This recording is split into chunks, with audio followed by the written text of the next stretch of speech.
without feeling I was pass out. And then got this diagnosis. It was devastating. So then about a month later, going through a lot more tests, trying to figure out what kind of chemotherapy and all the stuff they were going to try. And the doctor tells me, he says, you know what? We made a mistake. You don't have multiple myeloma, you have leukemia. Well, I knew that God had done something, because that's the kind of mistake they don't make. And while they do make mistakes, they're not perfect. That's two different things.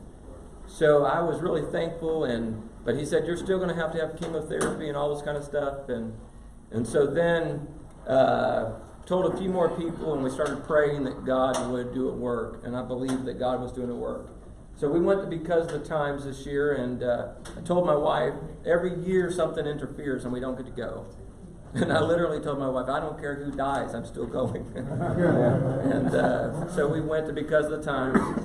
And on Thursday night, Brother Nathan Herod was preaching, our missionary to Barcelona, Spain. And totally into building faith, getting excited about the fact that God can do miraculous things. Amen. So he said, everyone in here that has a need that you want to be prayed for, raise your hand. And I raised my hand. Brother Fields, you were there. It was a great night, wasn't it? Yes, sir. And so he said, before you pray, I want you to turn around to somebody near you, and I want for you to ask them, what is their need? And Brother Johnny Dean, the brother of our speaker, sitting right in front of me, he turned around and he said, what's your need? And I said, I have leukemia. He passed out, so I got the defibrillator out and revived him. Y'all are really slow. I'm sorry for the deal. Really sorry. They're slower than Louisiana. And so no, really, Brother Johnny Dean grabbed a hold of me and started praying.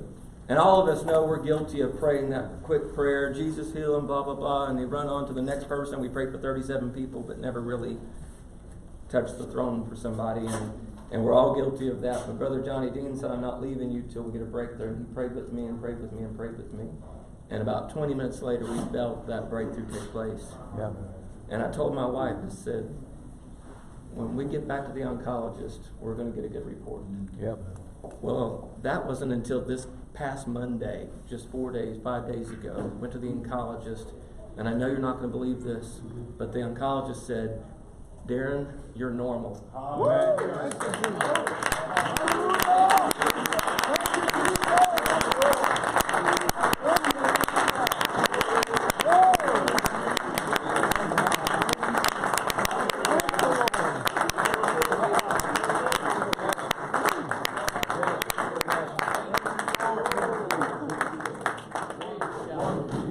You may be seated.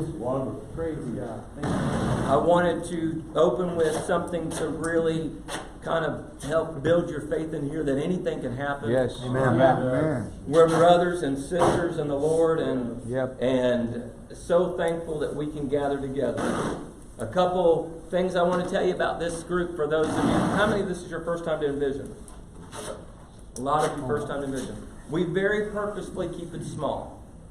It's on purpose because we want for you to have interaction with our speaker, Brother Jerry Dean. We want you to have interaction with our district superintendent, Brother Mitchell, our district secretary, Brother Mark Johnson.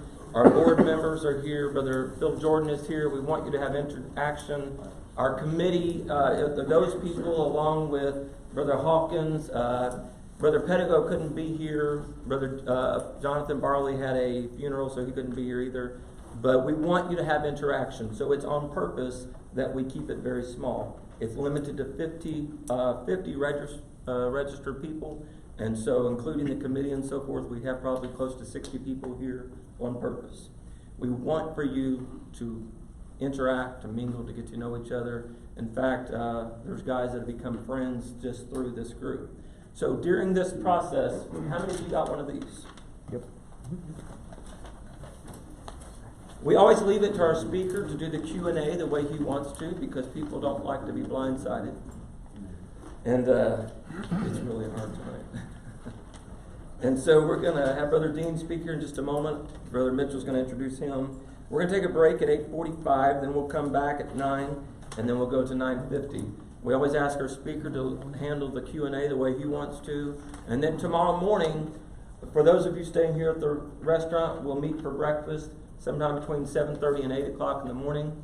Our session will open at 9 o'clock, and we'll do the same thing tomorrow.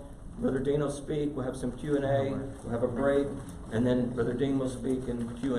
And then afterwards, a lot of us will stay in town and go eat lunch together. And it's always a great time of fellowship. And for those of you who've been a part, you know how much we will really start breaking the ice and talking to one another and getting to know each other. And so it'll be a great time.